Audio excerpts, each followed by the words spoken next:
बिस्मिल्लाहिर्रहमानिर्रहीम। अस्सलाम वालेकुम व्यूअर्स, आप देख रहे हैं किचन में दाना पानी। और यहाँ देखें गर्मा गर्म सी बन गई है माश की दाल, भुनी हुई दाल। ये बच्चों और बड़ों को सबको ही बहुत पसंद होती है और बड़ा ही ज़बरदस्त का फ्लेवर होता है।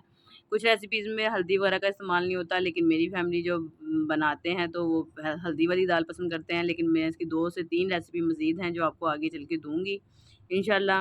और ये इतनी मज़ेदार और आसान रेसिपी है और ये कैसे बनती है, तो चलें रेसिपी को करते हैं स्टार्ट। और यहाँ देखिए मैंने 1 कप के करीब दाल थी जो मैंने पकने के लिए रख दी है और उसमें 2 कप पानी डाला है। पानी बड़ी एहतियात से डालना है आपने। और जो इसके ऊपर हल्का सा झाग आया तो मैंने उतार दिया है। थोड़ी-सी वीडियो यहाँ से स्किप हो गई, लाइट चली गई थी तो मैंने यानी कि दाल पकने के लिए रख दी थी। लेकिन अब ये मैं दिखा रही हूँ कि देखिए यहाँ से जो झाग आते हैं इसके ऊपर से वो मैंने उतार दिए हैं और वही इसका बादीपन होता है, तो उसे लाज़मी हटाया करें, उससे भी इसका फ्लेवर बहुत अच्छा आता है जब हम हटा देते हैं। तो देखिए कुटी हुई ये साबुत लाल वाली मिर्ची थी गोल, इन्हें मैंने हाथ से ही तोड़ लिया। 10 से 12 मिर्ची मैंने ली हैं, 1 बड़ी इलायची ली है और 2 लौंगे ली हैं, तो वो मैं इसमें डाल देती हूँ। और इसको यानी कि हमने सिर्फ़ इतना ज़्यादा कुक नहीं करना, ओवर कुक नहीं करना, हमने ज़्यादा नहीं इसे पकाना। साथ ही मैंने इसमें डाल दिया है नमक और अब मैं इसमें डालूँगी अदरक लहसुन का पेस्ट और हल्दी थोड़ी-सी। ये देखें, आप हल्दी के बगैर भी बना सकते हैं। वो रेसिपी कैसे बनती है इंशाल्लाह मैं आपको उस रेसिपी के बारे में भी बताऊँगी। साथ ही मैंने इसमें अदरक लहसुन का पेस्ट भी डाल दिया है और अब हम इसे पकाएँगे। 10 से 15 मिनट में बड़ी ज़बरदस्त सी दाल गल जाती है। इसे भिगो के नहीं रखना चाहिए, भिगोने से अक्सर ये दाल सख्त हो जाती है, ऐंठ जाती है जैसे।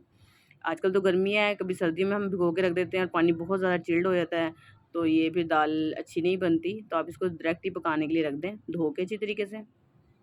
और देखिए 15 मिनट हुए हैं, अभी पानी खुश्क भी नहीं हुआ लेकिन दाल अच्छी सी गल गई है।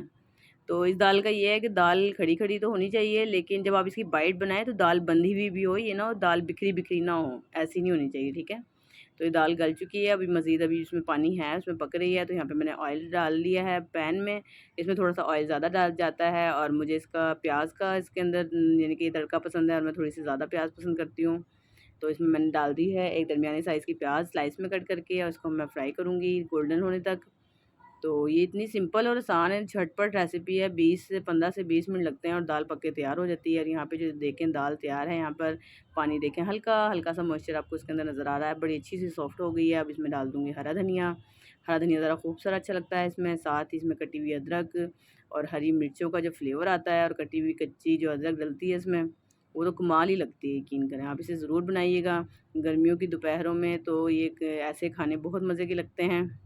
और साथ ही यहाँ पे मैं थोड़ी-सी अदरक जो है ना तड़के में भी डालना पसंद करती हूँ। देखिए यहाँ पे मैंने थोड़ी-सी अदरक डाल दी है इसके अंदर, थोड़ी-सी हरी मिर्चें, जो घी यानी कि ऑयल के साथ फ्लेवर निकल के आता है ना अदरक का, वो भी बहुत मज़े का लगता है। अब ये सारा जो तड़का है, पहले मैं इसमें डालूँगी थोड़ा-सा गरम मसाला। यहाँ पे 1 टेबलस्पून के करीब मैं इसमें डालूँगी गरम मसाला। और अब आपने इसको चलाना नहीं है, गरम मसाले के ऊपर ही इस तरह तड़का लगा दें इसका, देखिए। क्या ज़बरदस्त है इसका तड़का और क्या खुशबू है इसकी। आप इसे ज़रूर बनाइएगा, बिल्कुल सिंपल और आसान और घर के मसालों से कैसे झटपट सी रेसिपी है। आप यानी कि इसे तो बच्चे भी बिगिनर्स तो बड़े आराम से बना सकते हैं, बच्चे भी बना सकते हैं इसे तो। तो यहाँ पे देखें ये मिक्स हो गई है, मेरे बच्चों को बड़ी ज़बरदस्त सी भूख लगी हुई है और बच्चे इसकी खुशबू से मुझे बार-बार आके कह रहे हैं कि फटाफट खाना दे दो। रोटियाँ मैंने तैयार कर ली हैं और बस ये दाल पक के तैयार हो गई है और इसको थोड़ी देर कवर कर देते हैं और मैं इसको करती हूँ डिश आउट। तो यकीनन आपको ये रेसिपी बड़ी ही आसान और सिंपल सी लगी होगी, झटपट सी, कि हाँ ये तो बन भी गई। और यहाँ देखिए मैंने इसे डिश आउट कर लिया है और ये कैसे धुएँ उड़ रहे हैं और साथ इसके साथ अचार हो और सलाद हो तो क्या बात है।